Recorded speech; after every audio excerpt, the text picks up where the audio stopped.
Welcome to Brain of That. We are delighted to be rejoined by Spencer Case, and we're going to be talking about moral realism today. Spencer, would you like to start with a thought experiment? I would indeed. So I'm going to begin in what will be familiar territory for you both. I want you to take a moment and really to take a moment and pause and ask yourself this question. How confident am I that my senses are relaying accurate information about my environment? And I would ask this to the listeners too. Wherever you are, if you're listening to this in headphones or driving or whatever the case may be, just look around, take a stock of what you're hearing, what you're seeing, what you're feeling, and ask yourself, how confident am I that this is not all an illusion? How confident am I that I'm not going to wake up in a completely different environment and all of this was a dream or some other hallucination or something like that? All right, now I want you to put that on the back burner, stir it every 5 minutes. We're going to come back to it. And now I want to ask you a different question. But I'm first going to have to motivate this with something that is unpleasant, because I think when we talk about moral intuitions, it's important to have in mind that we're not talking about kids stealing candy bars and things like that. So this is a real thing that happened. In 2019 in Bangladesh, there was a young woman whose name was Nusrat, I believe Jahan Rafi was her name. And she reported to the police that she had been sexually harassed by the headmaster of her school. And she was later, not long after this, lured into the school by associates of this headmaster and asked if she would take back her allegation. And she refused. And then they doused her with kerosene and set her on fire. And she died in the hospital 4 days later. And this started protests all over Bangladesh. All right. Now I want you to think about that. And I'm fairly confident you're going to share both my moral intuition and my considered moral judgment that what I just described to you was evil, seriously morally wrong. I want you to consider your confidence in that judgment, where you would put that in your web of belief, and how it compares to the sensory beliefs about the physical world I asked about a minute ago. So ask yourself, if I were in one skeptical scenario, which would it be? Is it going to be that I'm going to wake up and all of my senses about, what I'm seeing, hearing, etc. now, that's misleading me? Or are you going to, none of that is true. Your senses are completely reliable as you believe them to be. But tomorrow you're going to think about this case again, and without hearing any more details that could potentially be morally relevant, decide, actually, nothing bad occurred here. Nothing bad occurred here. Which of those is more likely? Now I'm going to give you my report of how I feel about this. So for me, I would say at least the two are on par. And if anything, I'm somewhat more certain about my moral intuition than I am about the sensory stuff. And I bring this for a couple of reasons. One, I want listeners to be aware of the stakes of the debate about whether or not there are moral facts that we can conceivably know about. And then also to sort of get us past this thought that moral intuitions, that's sort of moral judgment, that's sort of wishy-washy, but the sensory stuff, that's solid. So it seems that we could have two kinds of debates. The one is to say there are things that are immoral and there are things that are praiseworthy. And we need to work out what kind of system we should use to evaluate that stuff. So you could have, a virtue ethics account that the right thing to do is that which is virtuous, that one should, have the virtues of wisdom and kindness and honesty. We could have a utilitarian system, which is about, maximizing pleasure, a rights-based system, which is about establishing which rights should be in place and, why you shouldn't violate them. And that's a very different question from whether this whole enterprise is, as you say, mistaken, riddled with errors. That maybe all moral talk is just, akin to some kind of supernatural talk. In other words, when people talk about angels and demons and how many can dance on the heads of pins. The claim will be, well, you could make sense of that language if you buy into the underlying framework of the supernatural, but really it is, not grounded in reality. And so the moral nihilist wants to say, where do these properties of morality emerge from? It seems like there's this is-ought gap. Just because things are a certain way in the world doesn't mean that one ought to do anything about it from a moral perspective, or that they have the properties of, let's say, moral or immoral.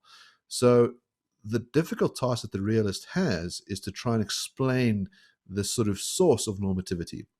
Where does this stuff come from? How do we get to start using moral language? Right. And I'm going to say, as a lot of realists are going to say, that we can explain certain normative claims in terms of more basic normative claims. But at a certain point, things are going to bottom out. We're going to reach the fundamental, theory of value or moral theory or total normative theory. That would be the real holy grail, a complete theory of the normative, for somebody studying metaethics. And then what explains that? I'm of the mind that nothing could explain that. And I'm going to borrow an argument from Chris Heathwood in a paper called Could Morality Have a Source? And he asks us to imagine morality having a source. And so, for example, one purported source of moral truth is God. So God issues commands and makes things right.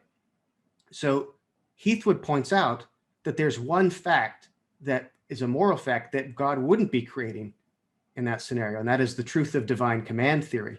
So there would be some even more basic moral fact that would be unexplained.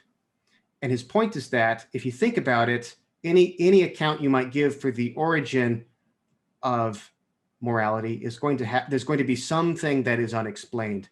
And so I'm comfortable sort of taking on the chin and saying, yes, morality is, it can't be explained in terms of anything further. It's basic, or at least normativity, oughtness generally is basic. I confess, though, this is a serious dialectical hangup. A lot of people I put that to have this kind of resistance that you're expressing. They think that can't be right. It sounds like we need to put a turtle under the world, to me, to think that needs some further explanation. But you're not alone in feeling this way. A lot of people think morality simply must have a source. And the only other further thing I could really say here is that everyone is going to have the view that something goes unexplained, something is basic. So the theist is going to think that God is not going to be explained by anything further. I think the physicalist would say that about the physical universe or the natural universe at some level. And I think the moral realist is going to say, okay, I guess moral reality or normative reality is one of those things that's just uncreated. So one of our previous guests on the show, Shaun Stanley, we did an episode with him on moral realism, and he takes the opposite position to yours. So he thinks that there are no moral facts and that moral claims are false. He does think they can be useful at times, but that ultimately they're false. So I wonder how Shaun would respond to this when you say that there aren't really ultimate explanations for moral facts other than the moral facts themselves. He might say something like this, right? So he might say, well, there is an explanation, and that explanation is an evolutionary explanation. If you want to understand why we think it's immoral when we burn someone alive, well, have a look at our brains. Our brains have these what's called mirror neurons installed, and mirror neurons have a look at what happens with other humans, and they imagine what it would feel like if it happened to us. So we look at this person being burned alive. They imagine, well, what would it feel like if I was burned alive? And they say, oh my goodness, that would feel terrible. So the mirror neurons are firing and firing and firing when you think about someone being burned alive and see someone being burned alive. And so the mirror neurons say, oh, no, that's no good. And that response is what Shaun would call a moral response. And it engenders within us this feeling of, oh my goodness, this is wrong. And he would say, well, that's all there is to something being wrong, is this evolutionary instilled response. So that's the explanation. And he says that that explanation is an eliminative explanation. In other words, once you understand that, you realize, well, there are no real moral truths. There's just this response, this fundamental human instinctive mirror neuron based response. One thing I would want to say in response to Shaun is consider some things that seem like they wouldn't be debunkable in this way. Like, consider the badness of pain, right? It seems like if I put my hand on a hot stove and it's burned, I know that what I'm experiencing is bad. And I could imagine somebody coming to me and saying, like, actually, it's not bad. You just think it's bad because you're evolutionarily programmed to think that. I would say that wouldn't be a very convincing response. Even though it's true, I think it's completely true about the origins of that belief, that I developed an aversive reaction to bodily harm for evolutionary reasons, right? But that doesn't mean that I'm wrong in assessing that this is in fact bad. So that's one case that suggests that this kind of evolutionary debunking overgeneralizes, because if we were to follow his logic, it would seem to debunk that, right? So that's one thing I would want to say.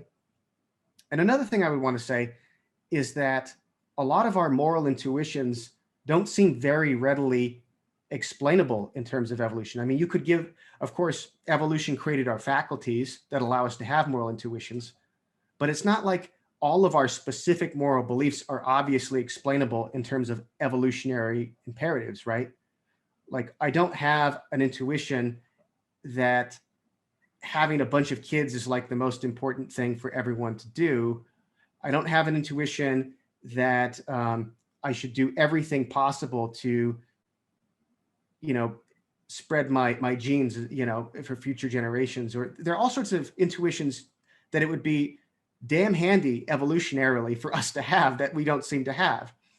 And, there are people who think that the way we treat animals is horribly wrong. I'm one of them. And factory farming is evil. And I worried about the suffering that we impose on billions of creatures. But this doesn't seem to have anything to do with me promoting my genes. It has to do with my recognition that suffering is bad and we should prefer that there be less of it. And I could go on, but I just think that it's not a very good explanation of a lot of our considered moral views. So I suppose Shaun would want to say a few things. The one would be to sort of point out that the way we evolve is arbitrary. So there is no kind of agent, determining the path in which we, develop our intuitions. It's, it has to do with the random interventions of nature and how our genes interact with it over a long period of time. And so the particular moral intuitions that we've developed could have been completely different. And on that basis, he wants to say, well, there's a concern that we should take them very seriously. He thinks that some of the intuitions that people have had over time have shifted quite dramatically. So, for example, for most of human history, it was thought that there was nothing immoral about having someone as a slave. And through various interventions, those intuitions have shifted. So he wants to say, well, if our intuitions can't be trusted, and if our intuitions can change so radically, one, you could say they're not truth tracking, which could be the claim that, in other words, there is some truth out there. In other words, there is some set of norms that our intuitions could aim towards, and they could be revised. The other one is just to say there is no truth at all. They're just these intuitions. They're subject to flux, and they change over time. And when we use this moral language, really we're doing something obfuscatory. So we could just be more blunt about what's going on.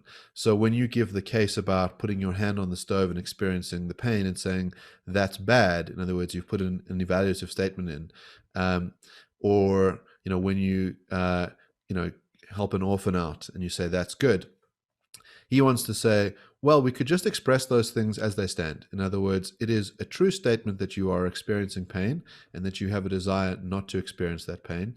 And that's sufficient to explain what's going on there. We don't need to add in the additional valuation of bad. And in the orphan case, we could say that the person experienced joy or relief from their agony, and you might have other kinds of reasons to perform these actions. In other words, it's in your physical self-interest to remove your hand from the stove. It might be a good idea to help others because they might help you in the future. But it's not good in a moral sense. It's just in a prudential sense. And the move would be to say all this moral talk is just sort of over gilding the lily. We could explain these sorts of things through other kinds of moves without robbing ourselves of anything substantive. See, yeah, there's quite a lot there. One thing I want to point out is that the argument you made about disagreement and people have different intuitions, that's an independent argument. I don't really think that helps the evolutionary argument one way or the other so much. I just would try to address that independently. So the other thing was, you said at the outset that it was just an enormous coincidence that we have the moral intuitions that we have. And I have to say, I'm puzzled by that, right? That claim, I'm not sure why we would think that. I mean, we don't have any experience with any other kinds of species out in the universe other than human beings. It seems like if we want to be empirical about it, he would have to say, well, for all we know, there could be other beings that would have wildly different intuitions, but I'm not sure that that's true. I mean, it's fairly hard to imagine that there are going to be some advanced aliens out there that think suffering is good for its own sake and cooperation is bad and it's better to be deceitful than truthful. And it just doesn't seem like that's very plausible to me. I mean, maybe you could say that's just a priori speculation, but I think it's Shaun or the error theorist that needs to motivate this thought that there's just this amazing range of ways that we could have been, and it's an incredible coincidence that we have the tendencies that we have. So that's one thing I would say to that. Now, as far as the actual disagreement between humans, I think now we're starting to get into something that's a more serious challenge, because I'm appealing to my moral intuitions.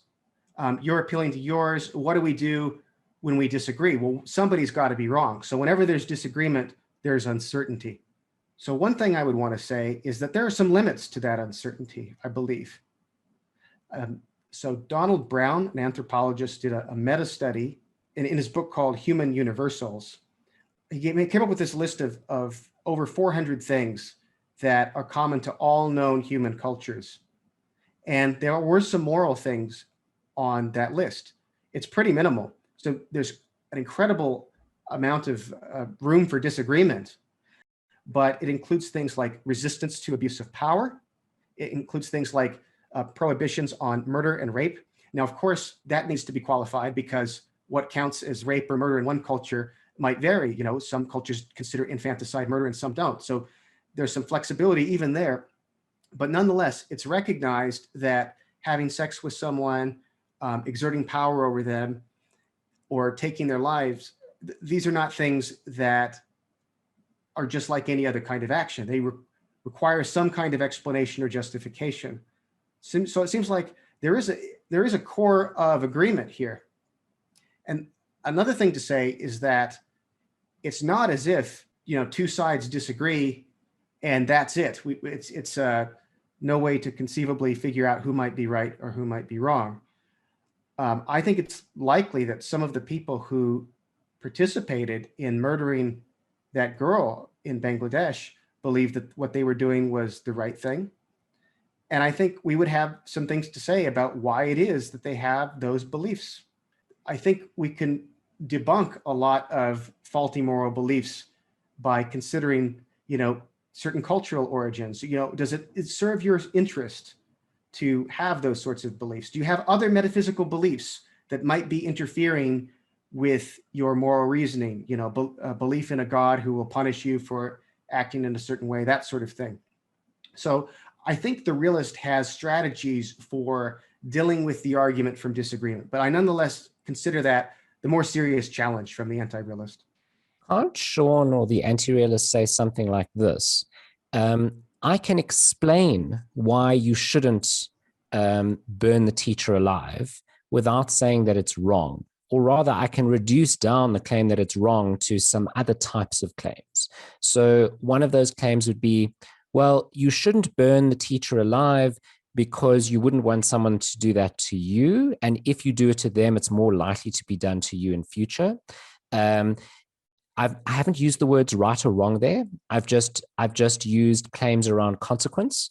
Another consequential claim would be something like, well, if you burn the teacher alive, people are going to get upset about this for whatever reason that is, that they get upset. If they have moral reasons, those are the wrong reasons for them to get upset because morality isn't real, but they will get upset nonetheless. And when they get upset, they're going to protest. And those protests will have negative consequences for us we're burning her alive. And so we shouldn't do that. So in that language, I've never used the words right or wrong. I've just referred to consequences. And Shaun might say, well, we just don't want these negative consequences to ensue, and so you shouldn't burn her alive. Now, what I think is interesting about that is now you've got should in the door.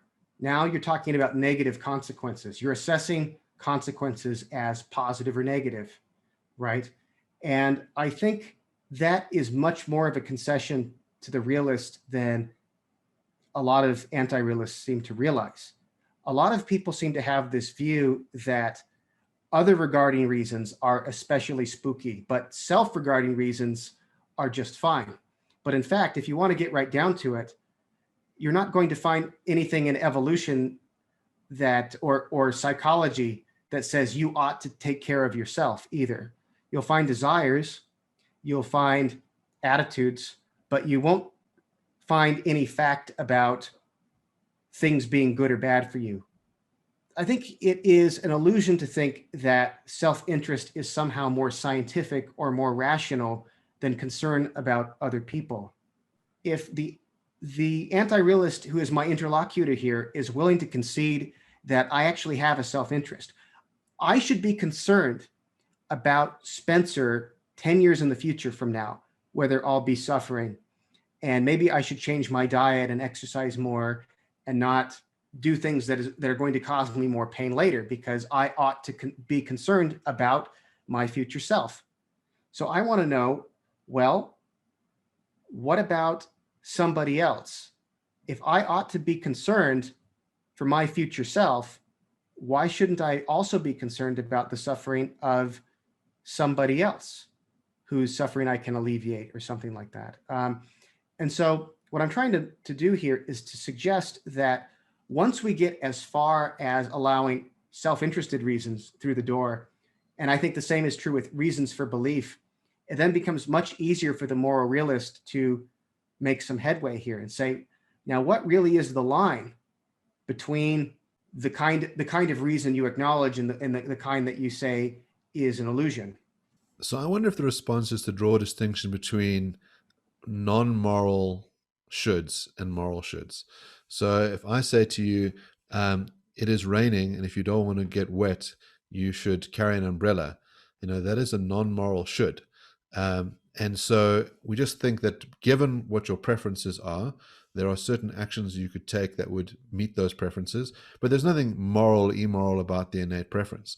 So if you have a strong desire to watch a baby, cry its way to death, well, one way to do that would be to put a bunch of pins in its eye and watch that occur. And then that is what you should do if that's the result that you want. Very non-moral should, or, the readers would describe as an immoral should. If the move is that, which is to say, well, when we use that kind of ought language, it's not moral in nature. And given that there's nothing necessarily moral about the things that we want or the things that we do to others, it's just a matter of working out whether it's efficient to get there. That seems like the kind of move that the the anti-realist is going to make. Yeah, I think this is based on a confusion. You can say, make certain if-then statements that are totally non-moral and totally non-normative. So you can say, for example, that such and such course of action will realize certain goals. Now that's a completely non-normative statement. But I think when you say, if you have that desire, you should do that, it seems to me that you're saying something more. And one possible response is, no, I'm not. I identify I should fulfill my desires with that kind of a purely descriptive conditional. Then I think the moral realist can just make a symmetrical move here and say, oh, well, when I'm talking about doing the morally right thing, I'm talking about happiness promoting actions. If you can make that kind of reduction in the prudential case, I can make it in the moral case. So I wonder if those sorts of moves then narrow the kinds of possible normative theories that one could have.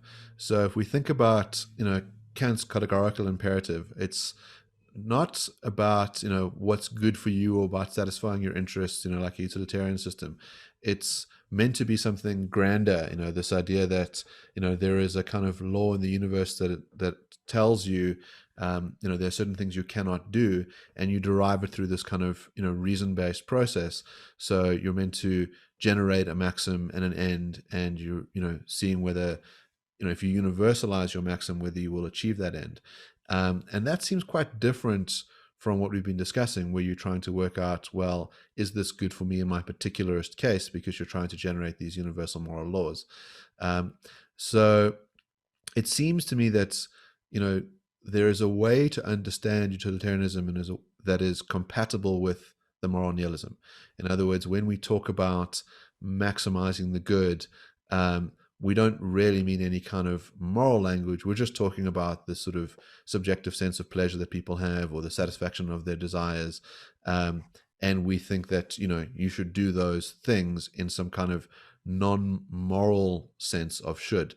And that might be one way to kind of understand utilitarianism. And I think maybe that's some way in which Kantians understand it. They go, yeah, these guys aren't really coming with a moral theory. They're coming with some other kind of theory. And so I wonder if maybe some kinds of, let's say, normative positions can get off the ground, but others can't. So my point in coming up with that kind of reductionism to say, all right, error theorist, if you want to say that practical facts are reducible, why can't we say moral facts are reducible? Because reduction is not elimination.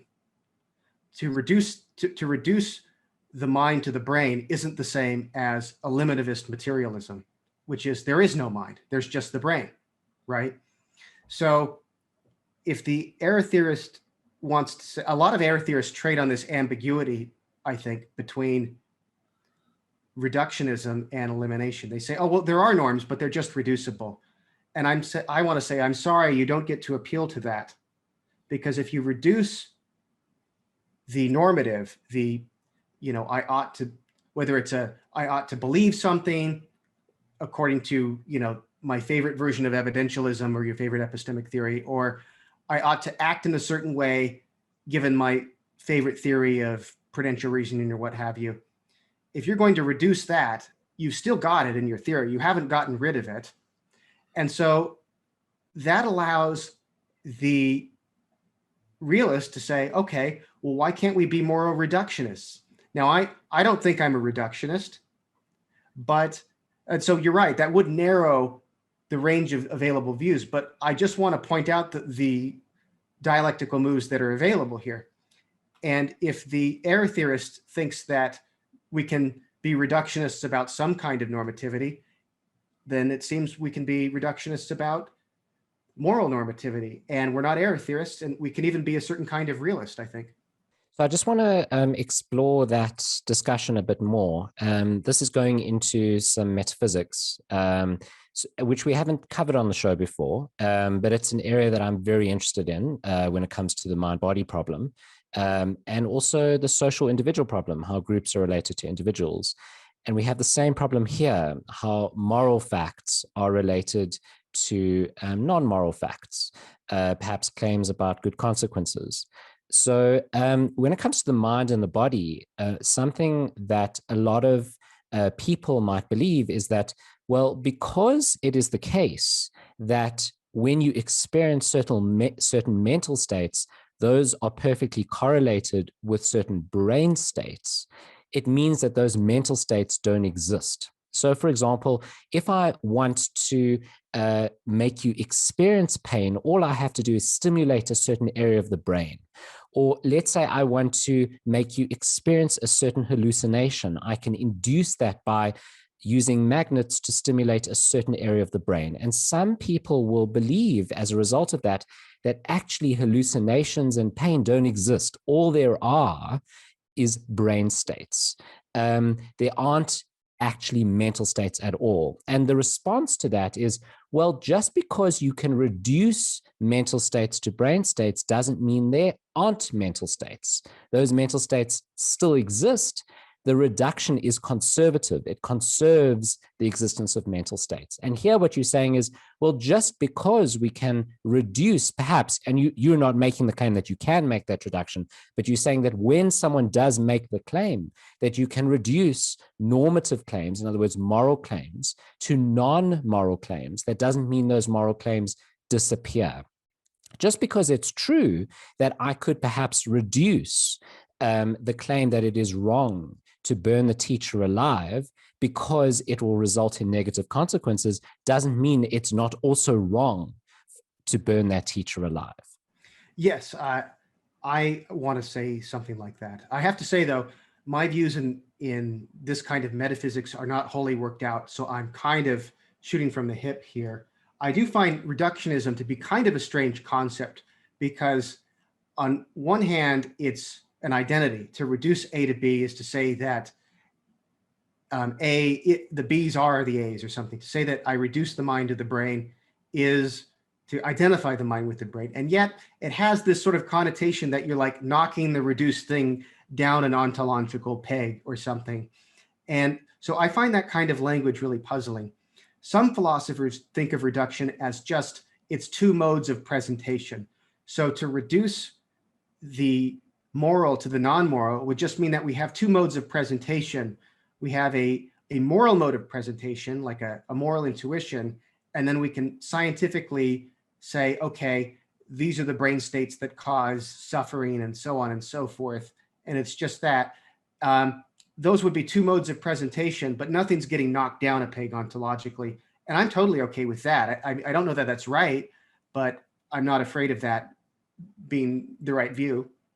So I think the other thing we have to acknowledge is, I've tried to kind of buff up the moral nihilist claim to say that, well, maybe we could reduce these things. There might be some cases where we just can't. So we can imagine the situation where someone performs an act which causes immense suffering to someone else, and there will be no consequences for them. They will never be punished. No one will ever find out about it. But nonetheless, our ordinary moral intuitions tell us that that is something that you ought not to do, not because of what it will envisage on you, but because the other person matters, because the other person has some kind of worth.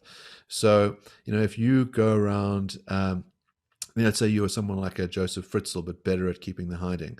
So you forcibly impregnate someone, you keep them in your dungeon, you put them through years of torture, and your safe house is good enough that no one's ever going to find out. We think that you ought not to do that, not because the authorities might catch up with you, but because that person in your dungeon matters, that they have some kind of moral significance.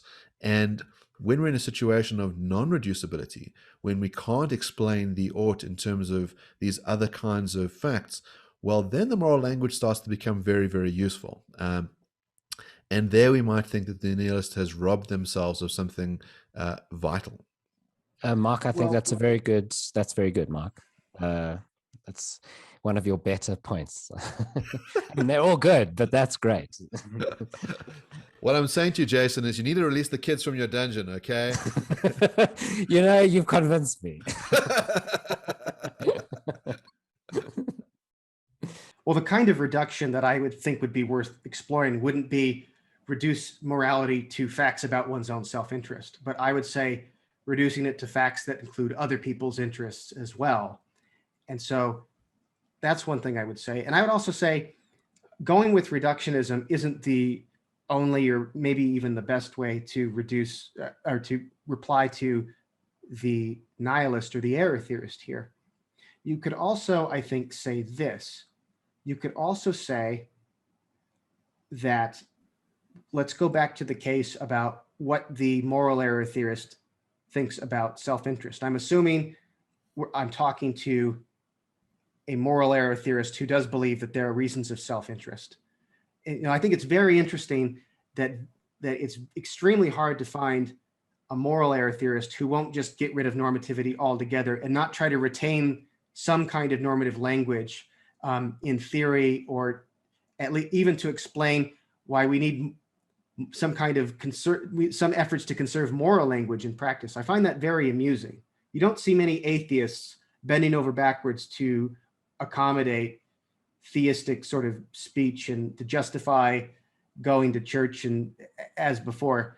I find it extremely puzzling that that this is the case. Before I was listening to this podcast, I was listening to another one on with Don Loeb, who is an error theorist, and he's like, he was explaining how he doesn't think there are any moral facts, but then he says something like, "Well, I have moral attitudes just like you do," and I'm like, "Well, I don't think so. I mean, not if you're consistent." And he says, "Well, you know, I do have to say that Hitler wasn't bad, and that was a cost of my theory, but I do have moral attitudes, and I just don't know what that would even be." And so what I'm getting at here is there are a couple of different places you can resist the error theorist. One of them is to say, look, if you cannot eliminate moral talk and normative language from your own theory, at least at the level of self-interest and epistemic normativity, there's some kind of ought in there somewhere.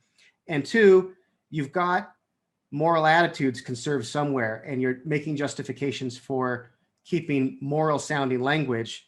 You might ask yourself, well, are you really able to give up that kind of belief? And I'm curious what you think about this. I've been exploring this idea recently, which is that I think you can maybe argue that certain views are unreasonable for people to adopt in a way that's sort of independent of evidential claims about them. So if I know that adopting a certain theory just entails that I could have no reason to adopt the theory, it seems to me that's a reason for me not to do it. If I know that adopting a certain point of view is going to put me in a state of permanent cognitive dissonance with all of my actions and the way I think and self-conceive, and there's no way out of this, it seems to me that's a reason not to accept it. But this is controversial because I'm appealing to reasonableness and not evidentiary considerations. So I have some counterexamples to those principles. So here's one. Suppose that it really were the case that the physical world doesn't exist. Just suppose for a moment that that is true, and that you're a brain in a vat. It seems like on your principle, it would render the belief in skepticism to be an unreasonable belief to hold, because it would just make your life so difficult that it just wouldn't make sense to live it. And yet it would be the case that skepticism is true and that you're a brain in a vat. I don't think this is a counterexample. I'm going to bite the bullet here. I think you would be unreasonable to believe skepticism, and there's a sense in which you ought not. If it's really true that the evidence against skepticism is the same as what we have, I think you ought not believe it. Now, you'd be wrong, and so there's one desideratum that we really, really care about as philosophers. It's truth, and you wouldn't have it, but you'd have reasonableness. I think that's something.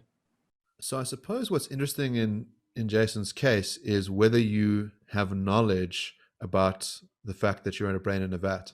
So if, for example, you've exited the matrix and you've confronted reality, and then you knowingly go back because it's so much nicer to taste the steak, even if it's fake steak. It then seems like it's unreasonable in some way to kind of act as if all of this stuff is real when you know it not to be the case. So, in a state where you say, look, I don't know, but it's reasonable for me to act as if all that we see around us is true, that seems like a reasonable thing. But I don't think you could know something to be false and then reasonably act as if it were true. Now, of course, to kind of bring it back to the moral case, it's not like we have the knowledge that there is no morality or that morality is an illusion. You might think that it is reasonable to act as if there are rights and wrongs. And as you point out, that seems to be the case with the moral skeptics, that they still cloak things in moral language and they act, in accordance with these moral rules, even though they don't think that they're true, or even though they have some skeptical hypothesis. This is really interesting. It's making me think that, well, for one thing, I want to say to the skeptic doesn't think we can have moral knowledge. Maybe doesn't even think we can have moral justified belief. But I wonder if the skeptic can say, okay, well, if there is moral truth, we can be confident that it would be, some things would be moral and other things would be immoral, even if we can't know that, right? Like, so it seems like if you're in a kind of position like that, where you think we can't have moral knowledge, but maybe we could guess that certain things would be wrong, if anything is, don't you have a reason? Don't you just straight up have a reason to avoid those things that would most likely be wrong? So that's one thing. That's one thing I'm wondering. So you might think, for example, we have no idea whether or not there's a moral reality. But if there is a moral reality, genocide is wrong. And so here you are in the actual world, having no idea whether or not there's a moral fact. But if there is, genocide is wrong. So it seems like you have a moral reason not to take the risk. So you might approach it kind of like a Pascal's wager. So, the person who, by the way, I don't think Pascal's wager is successful. We covered this in our previous episode with Liz Jackson. You're in a certain situation where you know whether something would be judged to be wrong if there was a moral truth. So either moral truths exist or they don't. And you know that if moral truths did exist, that if you perform this action, it would be considered to be wrong, perhaps severely wrong. So let's say your action is genocide. Should I perform this action? Should I commit genocide? But you don't know whether morality exists or not. So the question is, should you perform the action? So you consider the world where morality does exist. In that world, it's definitely not something you should do. You shouldn't commit genocide. Then you consider the world where morality doesn't exist. And there's no perhaps strong reasons for or against committing genocide. And you don't know which world you're in. You don't know whether you're in the world where morality does exist or doesn't exist. And because there's not strong reasons not to perform the genocide in the world where there isn't morality, but there are strong reasons not to perform genocide in the world where there is morality, you shouldn't commit genocide. One thing is, though, when you're talking about these different worlds, there's epistemic possibilities, because if we're talking about modality, like morality is either is there in all of the worlds or in none of them, because it's supposed to be necessary, the basic moral truths. So yeah, I've been wondering about this. Mike Humer and Christian Coons, I believe, have got papers along these lines, developing this to some degree. And one thing, I think there are certain things that are unattractive about the theological Pascal's wager that aren't present here. Like, what puts me off of Pascal's wager is this thought that I'm doing something dishonest and dirty for selfish reward, right? I mean, I find that kind of an off-putting feature of Pascal's wager. I mean, true, I would eventually develop virtues and all of this, but the thing that gets me started is this believe in God so that I can get this big reward for myself. That seems kind of selfish and not maybe the right motive for religious belief. Whereas in the moral Pascal's wager case, you really are motivated by fear of doing the wrong thing. And it's not like there would be anything wrong with considerations of honesty, I think, that would arise here. Yeah, I'm inclined to think that there's something quite appealing with Jason's view, and it seems to be in practice that is what people are doing. In other words, the skeptics say, well, I don't know if there really is a moral system, and it might be that all this talk of morality is just nonsense speak. But I'm going to act as if it's true, because the costs of being wrong are so severe. Um, to give you a different parallel case, one of our guests is David Benatar, and he takes the view that it is wrong to bring new people into the world because it is bad for them. This strong anti-natalism. And in a discussion with him once, I said, well, would you be in favor of forcibly sterilizing everyone on Earth, given how severe the consequences are of childbirth? In other words, if we're going to have thousands of future generations of people that are going to be brought into a world of absolute suffering, the calculation is quite obvious. We interfere with people's ability to produce new children. If you're correct, they're doing something wrong by having them, and we could prevent all this future suffering. So isn't this an implication of your view that we ought to do this? And his answer was to say, I think we ought not to do it because I might be wrong. In other words, if I'm wrong, there is a severe infringement of people's bodily integrity, and that is a good upfront reason for not doing it, because we at least know that there would be that upfront cost. And I think that's the sort of interesting thing with people who make radical claims often, is that the right approach might be to sort of be a bit humble about it, to say, well, because I might be wrong, we shouldn't rush to genocide. We shouldn't, maybe there's nothing wrong with genocide, but I could be wrong, in which case something very awful will have occurred. Yeah, I think that's very interesting. And it's hard to know how far to take this kind of, probabilistic hedging of our moral beliefs, right? That would be one worry. And I suppose you could have the skeptic or the error theorist say, well, I'm just as much a skeptic about these sort of meta decision moral principles as the first order stuff. I'm just as much a skeptic that I ought to avoid moral risk as with any of the other moral claims we're talking about. I don't know if there are any error theorists who are taking something like the Kantian agnosticism, live as if realism were true, even though you can't know whether or not realism is true, or the Pascal's wager kind of approach. I'd be interested to know if there were. Spencer, this has really been a fantastic discussion. I think we've managed to do some real, philosophy in action. It's been fun to sort of draw on different kinds of areas of philosophy to try and see how much progress we can make in the field. I think all of us and most of our viewers are going to have some sense of sympathy for moral realism, because it really does accord with our ordinary intuitions. And I think the important work of philosophy is being able to try and adopt a contrary position so that you can sharpen your sword and get closer to the truth.